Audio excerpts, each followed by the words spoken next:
I'm a student, third-year student of Applied Computer Sciences. I'm a student assistant in C++, and I'm a research intern at the moment, all of which at the Saxion University of Applied Sciences in the Netherlands. I have a small disclaimer. This is my first talk at a conference, so if you have any feedback, please come to me after the talk or use the link you all got. It's really appreciated. Yeah, feedback. Opinions are my own. If you don't agree with me, sure, come to me after the presentation and we can talk about it. I really love to have discussions. Right, outline of this talk. First of all, I will introduce some examples, some weird things in C++, things I found weird personally. Then we'll talk a bit about the origins of C++. It all started, of course, with C with classes, and then the design and philosophy of the language. And I'll give two examples about how flexible the language actually is, how we can really make the most out of our code and out of the language, and then I will explain the weird things, so you do have a bit of time to think about the examples yourself, think about, do you think they're weird yourself, and do you have an explanation for why they are like that. So we'll start with the examples. First up, we have initialization, of course. I couldn't talk about this without this GIF. Of course, we all seen it. We all know how exciting initialization is in C++. Yeah.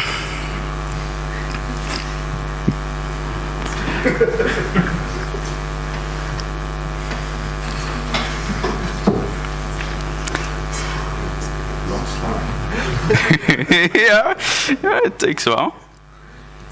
So that's about it. But what's the fun part is, we're also allowed to not initialize variables. This is valid C++. The compiler will probably give you a warning, but it will compile. But it's actually undefined behavior when you use this variable. What we can do is use these brackets, we initialize it with 0, and it's fine. Right? We have the standard array. This way we might think we initialized it with 100 variables of 100 integers, but we actually didn't. We only made the object. We didn't initialize anything. It's only declared. We also need to use the brackets, and now it is initialized with 100 zeros. We move on to unspecified behavior. We have 4 functions, which print A, B, and C. And we have a function f that takes 3 integers. We call that function in our main, and we don't know in what order they will be evaluated. Will it be ABC? Will it be CBA? We just don't know, because it's unspecified. The same goes for the sum operator, the add operator. We just don't know in what order these will be evaluated, because the return statement will evaluate everything as one single block of code. So again, we first need to know all the function evaluations before we can start adding them up, and that evaluation is unspecified, the order of that evaluation. Void. Here it means that we don't have any return. Here it means we don't have any argument, parameter. And here it means that we can't take any parameter. Or at least a void pointer. Void pointer can point to anything. Right? And here we have a cast to void, which again means cast to nothing. Which is quite weird, because we have 3 times that it means nothing, and 1 time it means anything. That's quite contradictory, in my opinion. We move on to lambdas. We have a integer I of 2, and we capture it by reference. And we try to increment it, and it's completely valid because we captured it by reference. We can just increment it. Then we try to capture by copy, and it doesn't work anymore. We make a variable inside our capture list. We declare a variable, initialize a variable, and it doesn't work. But once we state the word mutable, it does work. So apparently, the lambdas are const by default and mutable whenever you need them to be mutable. But that's weird because with types, every single type, you actually specify when they're const, and not the other way around. So it's kind of inconsistent. Okay, futures. They have had a pretty bad past since C++11. There was even talk about removing them altogether from the standard around C++14. But they're still here. We can still use them. We have our first standard async call. We sleep in the thread for 2 seconds, and we print out first thread. We have our second async call. We wait for 1 second, and we print out second thread. Then we print out main thread. So if standard async actually would launch new threads, which we think they will because they're called standard async, right? Then it would print first main thread, then we wait 1 second, it will print second thread, then we wait another second, and it will print first thread. But actually, this is the order. We first print first thread, then second thread, and then main thread. So the standard async don't launch any threads in this case, actually. Okay, type panning. It's still supported using unions. We can make a union like this. We have an integer x, and we have an unsigned character array of the size of an integer. And we assign the character value of x to the integer x. And then we try to print it out using our character array. And it works. You will probably again get a compiler warning, but it works, and you print the x again. But it's undefined behavior, so you shouldn't do it. But it's still compilable. So, after these examples, I hope to have grabbed your attention a little bit, maybe. So we'll talk a bit about the origins of C++. Where did it actually came from? Right. When Bjarne was finished with the PhD, he used Simula, he used BCPL, and both of which were quite bad. Simula didn't scale for him, BCPL was just hard to write and hard to debug. So for a new problem, he wanted a better tool. So he wanted the best of both worlds. He wanted the best of Simula, classes, hierarchies, concurrency, static type checking. And from BCPL, he wanted the efficiency and the ability to combine different compiled programs. And above all, he wanted to be able to make portable implementations. So he had an issue, the call for a new tool. He made an extension for C, and the preprocessor C-pre would translate that extension into C code, and the C compiler would compile it. This went to become C with classes. He extended the extension even more, and the preprocessor to be able to compile all those new features, and it will just translate everything into regular C code, and then into then we'll go into the C compiler. Okay. Then we move on from C to classes, C with classes, to C++.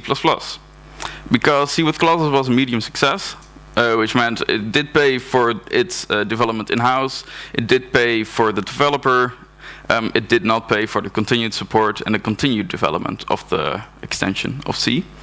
That left Bjarne with only 2 options: just completely scrap the project and start a new, different project, or make a language that was able to appeal to a larger audience. And we all know he chose the second one because we have C++ now. And it's quite interesting to see how popular C++ still is today. So we have a graph from GitHub 2019. We'll zoom in a bit. Is the text on the left readable in the back? Yeah? Okay, great. So as you can see, C++ is the oldest language by a margin of 10 years. Except for C, of course. And it's still the sixth most used language after 40 years. That's quite impressive, if you ask me. There are a couple of explanations for it. C++ is just very efficient. It's a very fast language, as we all know, and there isn't a better alternative at this point. Because we have Rust, it comes close, but it's still in active development, real active development. So it's really not a use for companies to port to Rust or any other official language at this point. What's also interesting to see, C++ is based on C, but C is less used. But back in the day, when the development of C++ started, C was used way more, of course. But why was C used that much? That's also what Björn asked.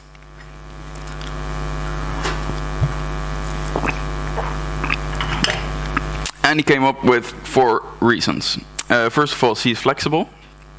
You can use it for almost any application and on almost any platform. C is efficient. It's quite easy to write low-level code because the compiler does a lot of optimization for you, and the language itself just lends itself for writing optimized code. C is available. You have a compiler for pretty much every platform, and C is portable. Porting from OS to OS is not trivial, though. You do need to change certain parts of your code probably, but it is possible. Okay, so we know why it was based on C. We know how it came from C to C++, how popular C++ is now. But what were actually the design philosophies behind C++? So the aims of C++ were, when Björn started developing it, to make programming more enjoyable and to make a general purpose programming language. There was a better C that supported data abstraction and that supported object-oriented programming. So, to get to those aims, he made 8 rules. First one, evolution must be driven by real problems. That was the committee also doing at the moment. They get real problems in the industry and they try to figure out, okay, do we need a new feature? Is this actually quite easy to do at the moment in the current standard? And is it even a widespread issue for which we need a new feature? If it ticks all those boxes, then probably it will become a new feature after a lot of meetings, of course. Don't get involved in the stereo quest for perfection. C++ is still in development, and it probably will be for quite a long time. And to perfect a language that's still not done, it's just a waste of time and resources. It must be useful now, at this point, but it should always be useful at other older computers. So it must run on the most, on the slowest computer, on embedded systems. It must run on the fastest computer, and it should always be programmable by mediocre programmers, but also by advanced programmers. It should cater to almost everybody because it needs to cater to a whole range of people. Right. Every feature needs to have reasonably obvious implementation. You shouldn't overcomplicate your implementations, especially for the library writers, of course, and the compiler writers to make it easy for them. But whenever there's a discussion between the ease of use of a feature or the ease of use of or the ease of implementation for a compiler writer, the user should always be favored, since it's just the biggest group of people, and C++ still needs to be it needs to cater to a lot of people. Always provide a transition path. Whenever a feature gets deprecated, you probably first see warnings for 3 years, and after that you will see the feature disappear. It also works the other way around. When there's a new feature, the compiler will probably tell you, hey, look out, there's a way better way to do something like this, so you might try that. It's a language, not a system. It's actually quite an important rule, because the compiler and linker are separate from the whole language. They're just developed independently. And that means that every company can make their own compiler, in theory, if you want. You can make your own implementation of the standard library. You can do what works for you. You can adapt. You can pick your own libraries. And that's really cool. That makes it really a flexible language. You also need to support each supported style. It's quite cool what happened with the templates, for example, because of the templates, people started misusing them for policy-based design, for template metaprogramming, and in the end, this standard was like, okay, cool, this is a good style of programming, we'll support it even more, we'll give you more features so you can really express yourself in that type of programming. And don't try to force people. Don't limit the creativity of the programmers. Don't limit the ingenuity. Give them all the tools they need, but don't limit the amount of tools they have or the amount of ways they have to get a certain result. Okay, so C++ is pretty flexible, as we all know. And to illustrate that, I have two examples. First of all, the type system of C++. It's a strongly and statically typed language, which means that every single variable has a type, has a type specifier, and this leads to the ability of compile time checking. We can check at compile time whether a program is type safe or not. This prevents us from a lot of errors, of course. And we have two different kinds of types. Like there are different types underneath these types, but these are the topmost definitions. We have the fundamental types, the chars, the doubles, the integers, and we have the compound types, the standard vector, vector of int, for example. And every single type is treated equally. You can make user types, and they will just behave about the same as types that are in the standard library or in the compiler. This is a cool talk if you want to learn more about the type system, because I can't talk about the whole type system. Of course, the C++ type system is your friend, Uric Matthews. But I do have a small example. I took it from his talk. We have a class, date, and we have a constructor that takes 3 integers. But we don't know in what order they are. Is it day, month, year, month, day? We can use the type system we have to our advantage. We can make 3 types. We immediately see the order of the parameters, right?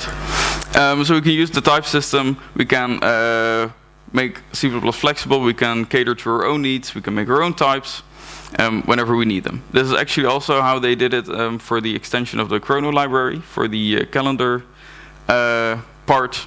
They just make a year type, a month type, and a day type to, one, make sure you don't store too many bytes for the data type, because a month you can only store 12 months, so why would you take a whole integer for that? And also to make it type safe, because you don't want to store a month as a day, of course.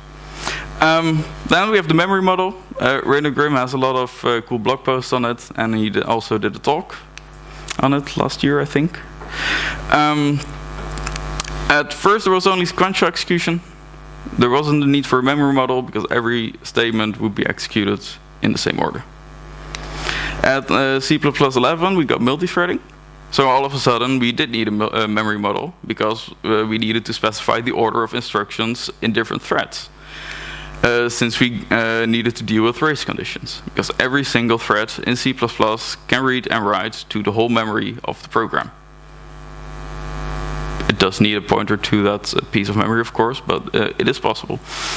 So you need to deal with those race conditions. To deal with those race conditions, you have 6 memory orders. They work on the standard atomics. And it's quite cool that you can, as a programmer, can specify in what order your program actually is run. You can tell the compiler, and you can also tell the CPU that you don't want to reorder your statements, or you actually do want to let the CPU and compiler reorder your statements. So these are the 6 memory orders.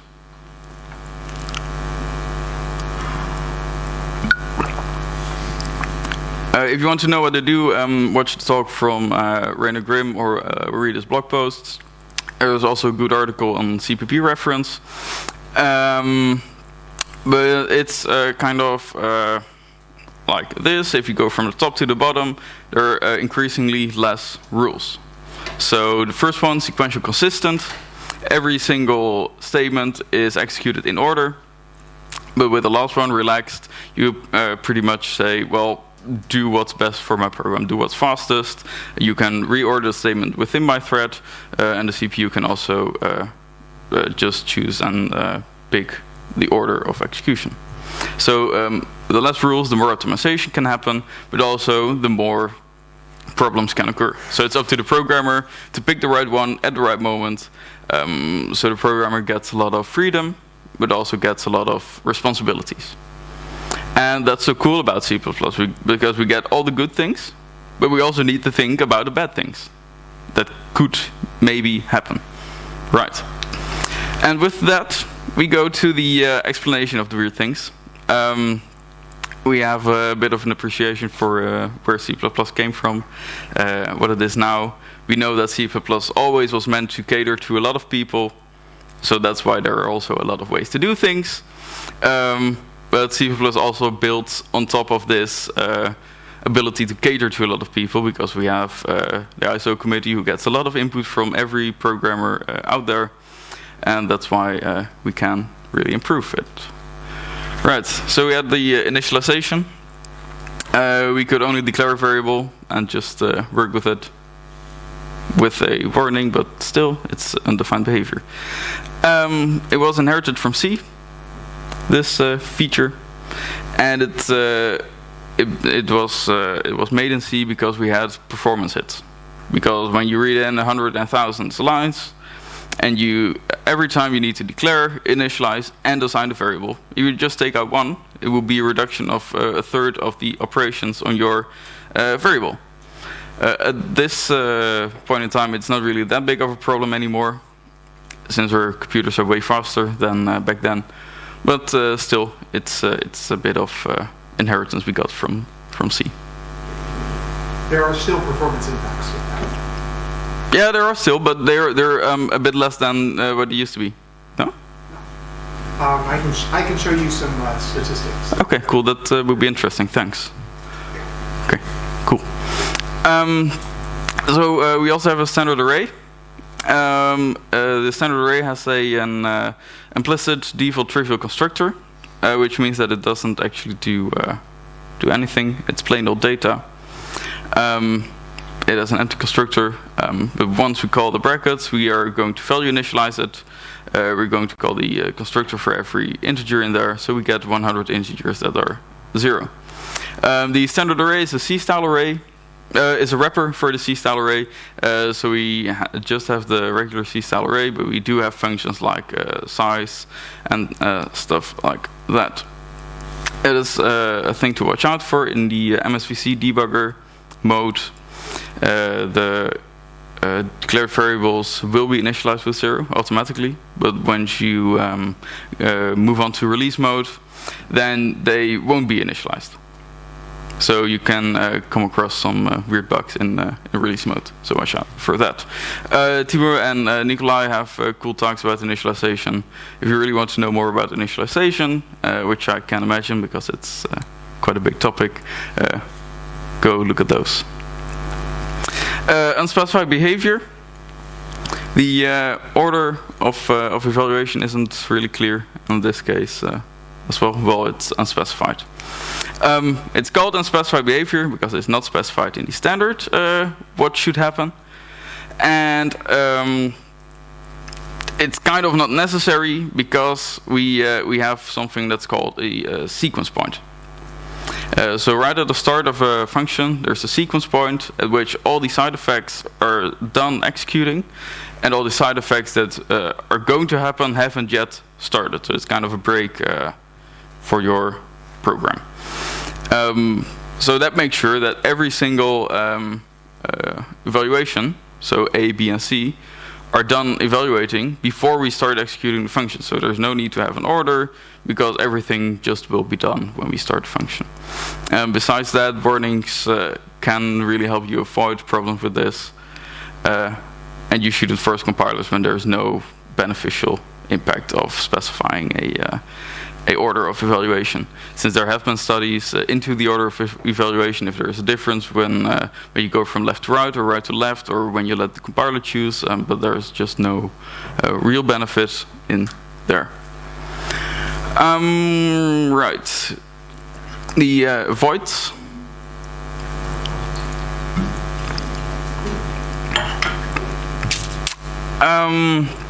We have 3 voids that mean nothing, and 1 void that means pointer to anything. It's also inherited from C, of course, and was used for polymorphism. In C++, we have templates though, we have optional, we have variant, so why would you use it in modern C++ code? Well, actually, because sometimes you just don't have the access to the headers. You don't have access to the most modern C++ version or something like that. So you might need to use the void pointers. And it's also a problem with void pointers that it isn't exactly clear what's happening to the programmer who reads your code. So it's not really expressive code. Using template, using variant optional, it's way clearer to see what's actually happening. What's also fun to note, in C, if you use empty parentheses, it means you can take any amount of arguments of any type, which is marked obsolescent, so people are using it way less. And it might be deprecated in a future version, I don't know. And in C++, it just means no arguments. Actually, the above one, the empty parentheses in C++ is the accepted way, the way they advise you to specify whether there are no arguments. We move on to the lambdas. That we need to specify mutable instead of constants. To really understand why that's weird, we need to understand what lambdas actually are. So lambdas are unnamed classes. And they have an operator, function call operator, that's overloaded, which is implicitly defined as a const, unless you specify mutable. We also have member variables. Those are also defined const, unless you specify mutable. It's kind of to prevent you from mutation of lambdas, I think, because it's quite easy to do.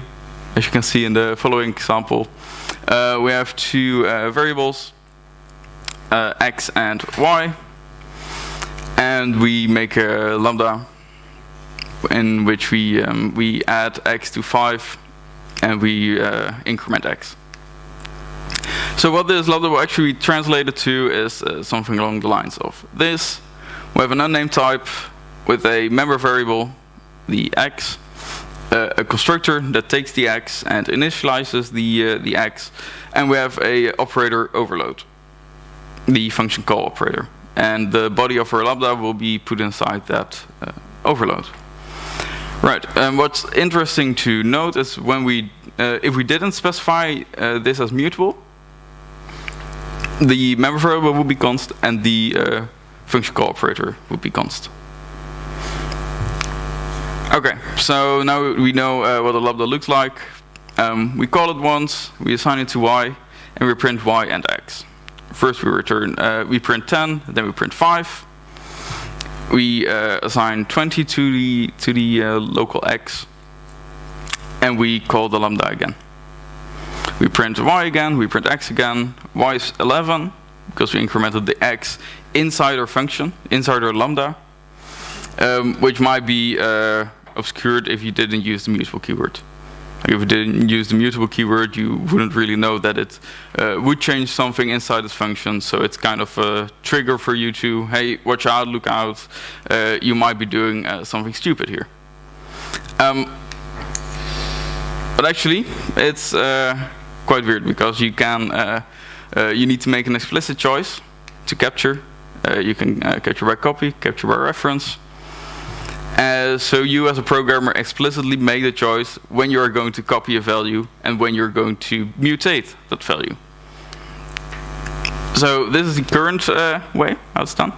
If you have a constant lambda where you don't change anything, you don't specify anything. When you do change something, you specify mutable. Wouldn't this make more sense? Because this is what we are used to with our functions. Every function is marked const at the end, and every type we can just mutate whenever we want. Herb Sutter has written a paper about it. It might be interesting to read. Okay, we go on to the futures. This wasn't parallel code. It was sequential. It was executed from top to bottom. To solve this problem, we actually just need to assign the return value. That's the only solution to this problem. We assign the return value, and suddenly it works. It's asynchronous programming. We first print main thread, we wait a second, we print second thread, we wait another second, and we print first thread. Actually, the reasoning is very logical. Inside our standard async, we return a future. And this future has a destructor. And in this destructor, we have a join to the thread the async made. Because we don't want to run our thread past our main, of course. When we discard the return, the destructor of our future we returned is implicitly called. That means the join on the thread we just launched is implicitly called. So we're just waiting in the same statement for the thread to finish. It is there to prevent threads from detaching, from running past your main. You don't want data leaks, of course, memory leaks. And when we don't discard the return value, all of a sudden it's asynchronous code, because the destructor will only be called at the end of your main. So that's the way to solve that problem. There's a tiny bit of controversy about futures. As I said at the start, there was even thought about deprecating it.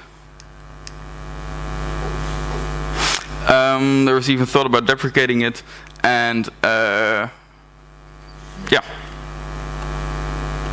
but luckily they didn't deprecate it, because I quite like futures. So that's why I put in this slide. There's one proposal to save us all, in my opinion. It was initially meant to go into standard for C++20. It was delayed until C++23, and maybe even 26, because it relies heavily on executors. And executors also have been delayed from 20 to 23. This is the proposal, P1054 revision 0, a unified futures proposal for C++. What is nice to hear, though, at the meeting in Belfast last week, there was a discussion about the executors, and they came to an agreement about certain features within executors. So they thought about executors before the discussions on C++23 started. So we might see some extra concurrency features inside 23 that we might thought at first. Right. We move on to type punning through unions.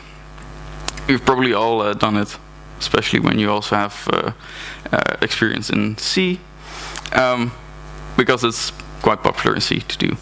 There's also no really great alternative, you can use it. The unions actually are used in a system where you don't have that big memory capacity. You can store two values, two variables at the same spot in memory. But people quickly started misusing it to do type punning, because when you have two variables stored at the same memory location with two different type specifiers, you can implicitly convert between those sets of bytes, of course. Luckily, C++ has static cast and reinterpret cast and all the other cool casts. And you can even use standard byte, because often you would use it to store bytes in a character, unsigned character, and then cast that unsigned character to an integer, for example, or to a char, or whatever. So you can use standard bytes from C++17, and you can use a static cast to char, And you could do something like this. You make a vector, an input buffer, you add a byte to it at the end, and you just cast it to a char, and you can print it out. All right. So I am at the end of my presentation. I think I did it a bit fast. I'm quite sorry for that, but at least I have some final closing thoughts for you to leave with. C++ has many ways to do the same. That's why it's a fun language. It really sparks your creativity to find the most optimal way for every single case, in my opinion at least. It's hard to learn because there's just so much to the language. But luckily there are a lot of experts online, on Reddit, but also CVB reference, and all the blog posts are really cool, of course. It's hard to teach. As I experienced with being a student assistant, you're quickly oversimplifying problems. You're quickly starting at the wrong spot. You need to start at the beginning, at the basics, and then explain every single feature, how to print a simple word, or do you just say, yeah, this is the function you use, this puts the word into your output stream, and you're done? What features do you actually need to teach? What is applicable to the moment? What do you actually need to explain? It's also quite versatile. As you all know, there are so many libraries to choose from. There's even a framework from the Qt company. It's just so cool because you can make your own C++ flavor, and that's what it's kind of meant to be. It's applicable to so many people. It's used by so many people, by so many different industries, and in my opinion, that's just really cool to see of the community, especially at conferences like this, and you see everything come together. And with modules that will only become better, because we can make so many more cool features that are way easier to import into our code. Right, and it's fun. C++ is fun. It's hard sometimes. It bites you in the ass a lot, quite a lot. But it's really fun, and you really learn thinking about problems quite differently than in other programming languages. So that was my presentation. I hope you liked it. I'm sorry it's quite a bit shorter than I anticipated, but thanks a lot.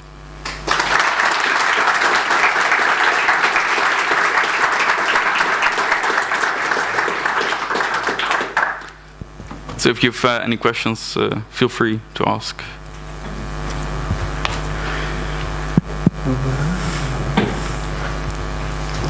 There's one. So thank you for a great talk, by the way. Quite a few of your explanations were based on like, we got this from compatibility with C, we got this from compatibility with an older version of C++, that sort of thing. And if we continue on the same trajectory of like having a stable language that can compile any code since 1998, we will only have more of that. So what are your thoughts on breaking changes to C++ in order to fix some of these quirks?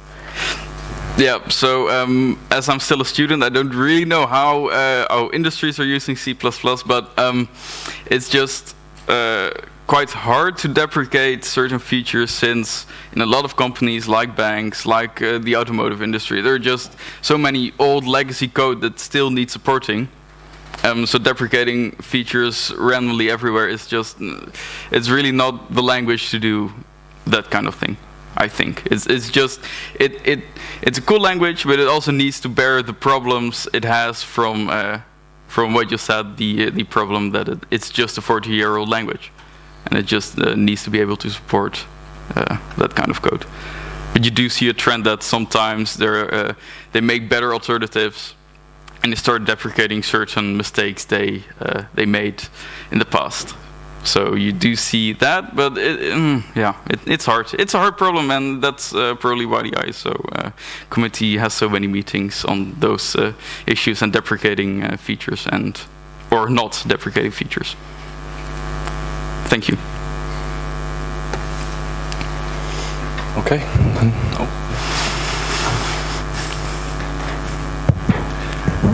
So I have a comment on your bit about initialization. Yep. There's a reason that people like having primitive types or types with trivial constructors do nothing, because you can declare an array of 500,000 characters which allocates space but does not initialize them, and then immediately read data in from a file, overwrite, initializing all of those, yep. or from get it from a network connection or something like that. And there's no point in writing zeros to 500,000 bytes of memory when you're about to immediately overwrite them. Oh, true. I have seen analysis of text processing programs where a significant fraction of the time is spent writing zeros to characters that are immediately overwritten. Because when you call resize on a string, for example, it default initializes or value initializes all the new characters, which are all zeros. And in these applications, they're immediately overwritten.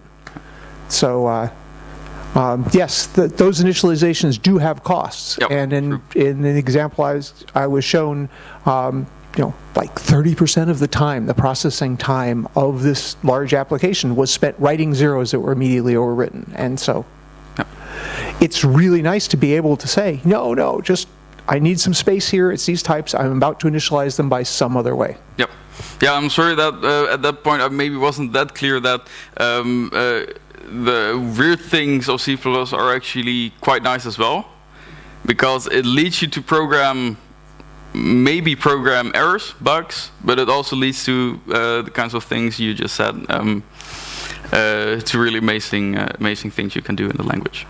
Oh, and in your animation, all the initialization things, you missed one. Direct non-list initialization. Luckily, I didn't make the GIF, and I just took it from the internet. I'm sorry. But I will make my own then. There are a lot of differences. Yeah, which is also cool, of course.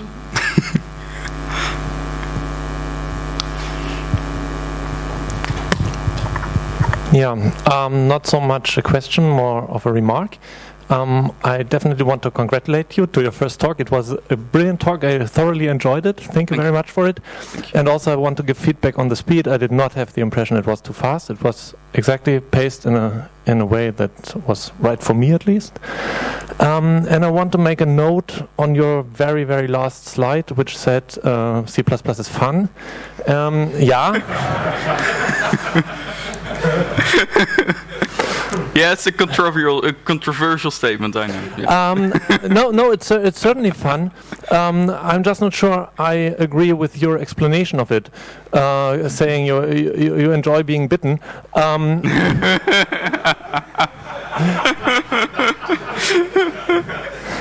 That shows, of course, your background as a student, and if you're in the industry, you enjoy not being bitten. You enjoy having a tool at your hands that is very efficient, not only at runtime but also at programming time.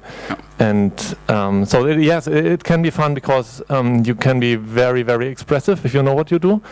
But that leads to another statement you made where you said you have to cater to advanced programmers as well as to mediocre programmers.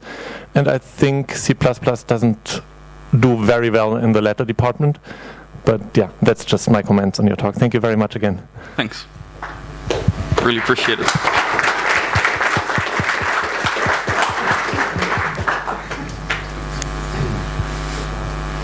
Someone else? Okay. Thank you. Thank you.